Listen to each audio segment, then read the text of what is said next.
આ તરફ સુરતમાં સતત ત્રીજા દિવસે મેઘમહેર થઈ છે। સુરતમાં ભારે પવન સાથે ધોધમાર વરસાદ વરસ્યો છે। મજુરા, ઉધના દરવાજા, મહિધરપુરામાં વરસાદ વરસ્યો। ઉધના અઠવાલાઇન્સ વિસ્તારમાં પણ વરસાદ વરસ્યો છે।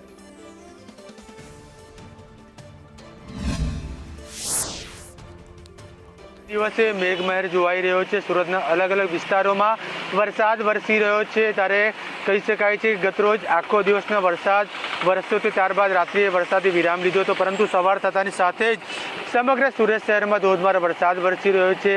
શહેરના જે રીતે વાત કરવામાં આવે ત્યારે મજુરા ગેટ, અઠવાલાઇન્સ, પીપલોદ, આબવા અને ઈચ્છાપુર, કવાસ, હજીરા, પાંડેસરા, અલથાણ વિસ્તારોમાં વરસાદ વરસી રહ્યો છે। ત્યારે હવામાન વિભાગ દ્વારા આગામી 6 દિવસ સુધી સુરત સહિત દક્ષિણ ગુજરાતમાં ધોધમાર વરસાદ પડશે તેવી આગાહી કરવામાં આવી છે। તે જ પ્રમાણે સમગ્ર સુરત શહેરમાં સતત 3 દિવસથી વરસાદ વરસી રહ્યો છે। ત્યારે આજે સવારથી પણ ધોધમાર વરસાદની એન્ટ્રી થઈ છે। શહેરના અલગ અલગ વિસ્તારોમાં વરસાદ વરસી રહ્યો છે। લોકો વરસાદથી બચવા માટે ક્યાંક ને ક્યાંક પતરા નીચે કાં તો મંડપ નીચે ઊભા જોવાઈ રહ્યા છે। ત્યારે કહી શકાય છે કે જે રીતે વરસાદની આગાહી કરવામાં આવી હતી તે જ પ્રમાણે સમગ્ર સુરત શહેરમાં મેઘમહેર જોવાઈ રહ્યો છે। ત્યારે સતત 3 દિવસથી વરસાદ વરસતા પણ વાતાવરણમાં આખું ઠંડક પસરી છે અને આખું વાતાવરણ ઠંડકમય બન્યું છે।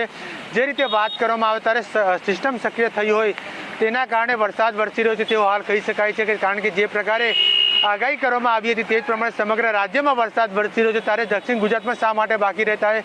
દક્ષિણ ગુજરાતમાં પણ સુરત સહિત સમગ્ર ગુજરાતમાં વરસાદ વરસી રહ્યો છે। કેમેરામેન અજીત પટેલ સાથે જયેન્દ્ર પાંડે, સંદેશ ન્યૂઝ, સુરત।